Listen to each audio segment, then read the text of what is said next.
Hi, Dirty Girl here to give you a sales report for the month of February. My vintage items, mostly vintage items from Etsy and eBay.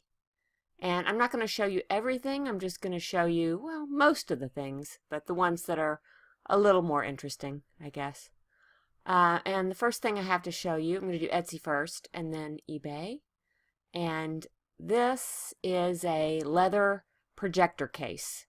It's, I don't know, from the 1950s or 60s maybe. Got it at the flea market for $1. One of those things that I wasn't going to buy, but the guy just kept dropping the price till I had to. And that sold for $28. I did have to sit on it a while though. Okay, hold on here. All right. What did I do with my list? Hold on. And the next thing I have to show you is this Art Deco rhinestone belt buckle from the 1930s. This came from my mother-in-law, or my sister-in-law, I forget which one, but I paid nothing for that. And that also sold for $28, and that sold very quickly. I've done very well with the 1930s Art Deco buckles, whether they're rhinestone or celluloid, they seem to do well. I think people make jewelry out of them. And this next item also came from my sister-in-law. You may have seen it in a recent haul video. It was marked Besso Paris. I was unable to find out anything about that maker, but I thought it was so cool I put a pretty good price on it, and it sold for $63. And this is a little enamel on copper pin or brooch. It dates probably from the 1960s. These are plentiful, and I pick them up a lot at the flea markets, and they sell. I have a ton of them listed, and I routinely sell at least a couple a month for $16 a piece. And if they're, really special, like I had one that had a fish on it, and I sold that one for more, but $16 is for a basic one like this. And this is a shell necklace, and it sold for $18, which is not a whole lot of money, but shell jewelry is something that is plentiful, and it's usually pretty cheap. And I did pay up on this one only because it was kind of part of I was negotiating because I wanted something else that this guy had. Anyway, I did pay $7 for this, which is way more than I normally would, and it sold for $18. Although it is kind of cool because it's got all these strands, and it's kind of blue. But anyway, I wanted to mention the shell jewelry because I sold 4 shell necklaces this month, and all for around the $18 to $22, right around in there. And this is a chain belt. I also routinely sell these pretty much every time I list one. I sell it pretty quickly. This one sold for $18, and I picked it up at the flea market for $1. And good words to use on these are like hippie belt, mod, boho, festival, that kind of thing. And this is another little vintage gold picture frame. I also sell these on a pretty regular basis. I sold 2 of these almost identical this month, and this one sold for $15. Not a whole lot of money, but you can find these at thrift stores and estate sales and garage sales, usually for almost just nothing. So it's good filler material. And this is a sterling silver locket. It has bright cut engraving, which is this kind of engraving that looks like maybe it was done with a little chisel. And it's a very Victorian style. I'm not 100% sure that this is a true Victorian locket, because I think when they come with these bales like this, I see a lot of them. They're marked 925, which I tend to think of as a more modern mark. But it is a Victorian style. It is a locket, which people love lockets. And I did pay $15 for this, but I sold it for $42. And this is a JJ or Jonette Jewelry rooster. I also routinely sell these JJ pins. This one sold for $18, and I paid, I don't know, $1 or $2 for it at the flea market. And these are, it's kind of a blurry photo, but anyway, these are hand-painted porcelain earrings with a gold gilt trim. And they've been making this type of earring since the Victorian times, and they also saw a surge of popularity in the 1950s. These are pierced post earrings. I think they probably were converted from screwback. And these seem to sell fairly quickly. I sold these for $18, and I just sold another pair. It's in March, not in February, so I don't show it here, but yeah. And these are two little Bauer pottery bowls. The Bauer pottery usually has a number on the bottom, so it's very good to put that in the title, because some people are looking for particular numbers to fill out collections or whatever. But these kind of old kitchen collectibles, circa 1940, are very collectible. And I got these bowls for $1 each at a garage sale, and I sold the pair of them for $19. And this is a sterling silver charm bracelet from Australia. I really do well with travel souvenirs, and charm bracelets in general are very desirable. This one I bought as part of a lot of jewelry I bought from a friend, so I paid about $1 for it and sold it for $28. As you can see, I didn't polish it at all. It's very tarnished. And this is a glass bead necklace with some matching earrings. Art glass beads are really good to pick up. Again, you can often find them pretty cheaply. These happen to come from my sister-in-law, so I paid nothing for them. But I sold this set for $22, and I sold at least 3 other glass bead necklaces this month in the $18 to $20 range. These are some Florenza mid-century enamel earrings. These are clip earrings, and they're not in the greatest shape. You can see there's a little chip to the enamel there, but Florenza is a good name to look for. And even in this condition, these sold for $22.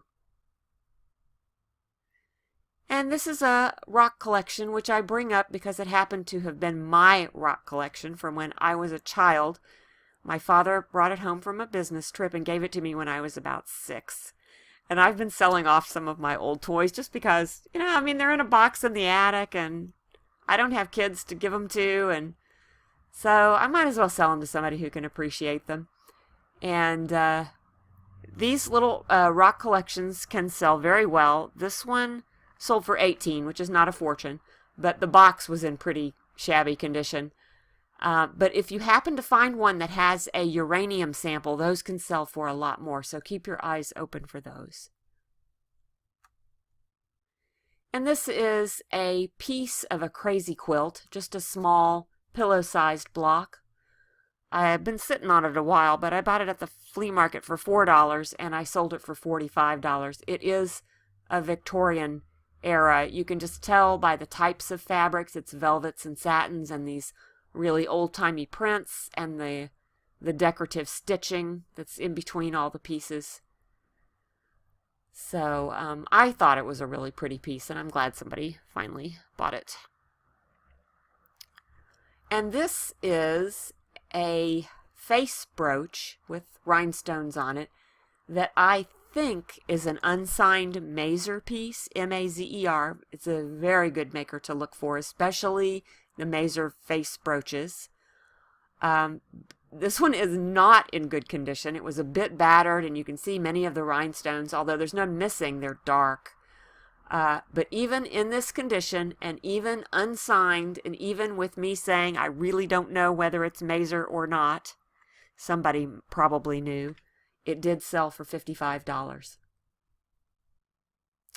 And this is a little porcelain box.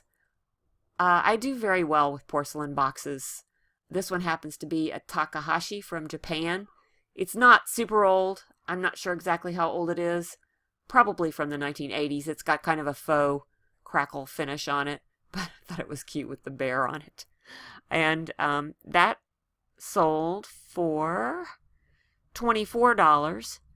But of course, the most desirable of these little porcelain boxes are the ones that are marked Limoges, France. And you want to look for ones that are hand painted. Those are more valuable. But I've also sold the ones that just have transfer design. So people do just love their little porcelain boxes. And this, I just wanted to tell you this story because I bought this with 3 other pieces of jewelry from a guy at the flea market. They were all marked as sterling silver. I paid $10 a piece for them. 2 out of the 4 turned out not to be sterling when I tested them, so I was not very happy about that. But I don't think he knew. You know, he sells so much stuff. I think he doesn't test it, and it was marked. So how was he to know? It looked pretty real. Anyway, though, I sold it anyway for $18. I, of course, did not say it was silver. I said it was marked as silver, but it tested as not silver, and the stone probably is not turquoise. But it was a pretty piece, and I sold, both pieces, and they actually sold pretty quickly for $18, so I made a little tiny profit. So it wasn't a disaster.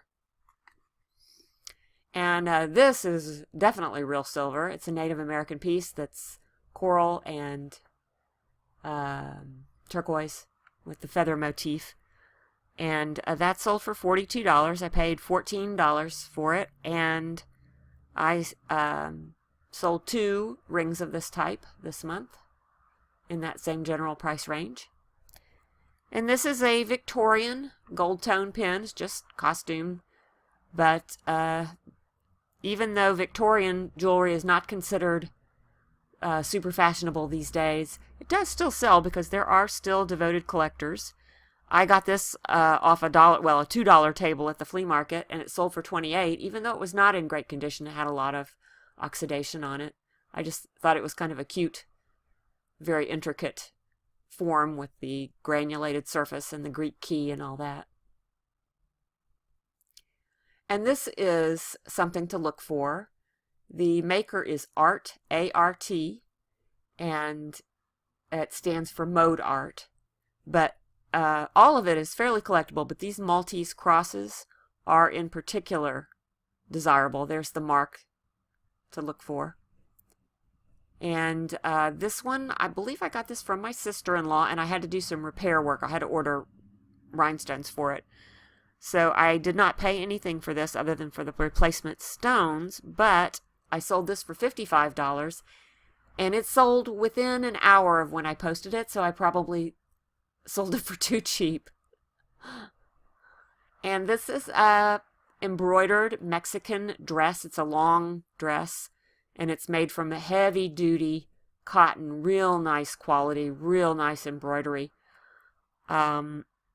I got this from my sister-in-law, so I paid nothing for this, but it sold for $75. And I also recently sold it may have been in the last video I did, an embroidered Greek shirt that sold for pretty good money. So something to look for, but you do want to look for, good quality embroidery, and the nicer, heavier cotton is more desirable. And this was I think it was my best sale of the month. This is a Trifari Tree of Life rhinestone brooch. You might see this and pass it up and not think it was anything all that special, but it is. They come in all different kinds of designs and colors, but just if you see a Trifari tree brooch that looks anything like this, buy it. I did get this from my sister-in-law. I had to order rhinestones for it and repair it because it was missing, just one, I think. But this sold for $135, and this also sold within minutes of when I posted it. And I have seen them I saw one for sale for a lot more, but it had earrings with it, and also I just, it wasn't a sold, and I thought maybe they were reaching a little bit, but I might be wrong. This might be worth a lot more than $135. And this is a compact. It's silver plate with guilloche enamel. I thought the color was really pretty. I paid $7 for this at the flea market, and it sold for $28. It's just something to be on the lookout for. There are people who collect old And I have turned off the webcam because I've run out of light. It's very dark in here now. So anyway, as I was saying, there are people who do collect old makeup compacts. And this is a vase that's made by Sasha Brostoff. It's mid-century, obviously, looks to be from the pattern. They used to sell these at high-end department stores. It's a, I believe it's a California company.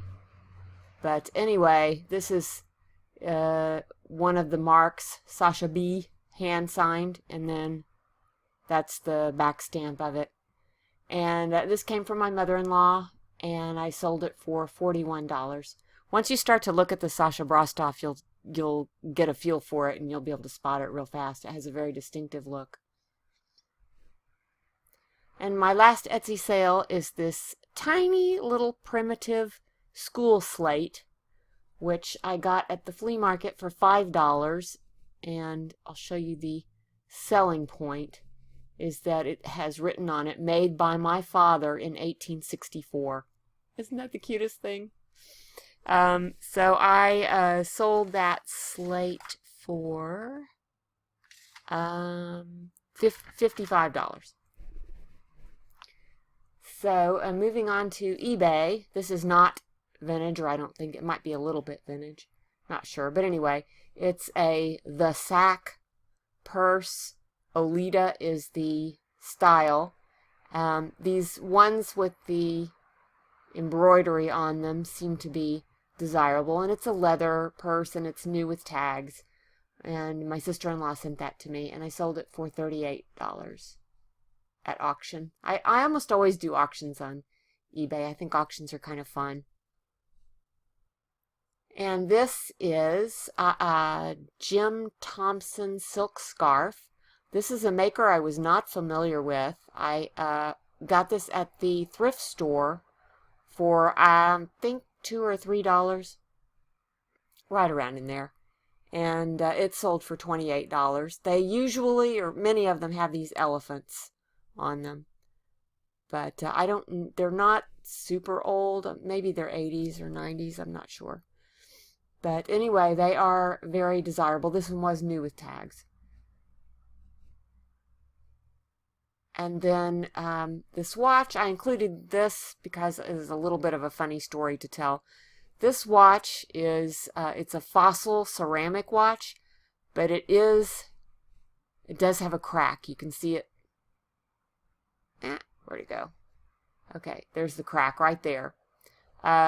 If they don't have a crack, they sell for a lot more. But a friend gave it to me and said, you know, here, if you can do something with this, do it. So I thought I'd just try it, and I put it on eBay for $15, and I sold it for $15. $15 was the starting auction price, but I only got one bid. But then the person who bought it immediately wanted to cancel the sale because she's like, oh, I didn't realize it had a crack in it. Well, look at the headline. See condition. Anyway.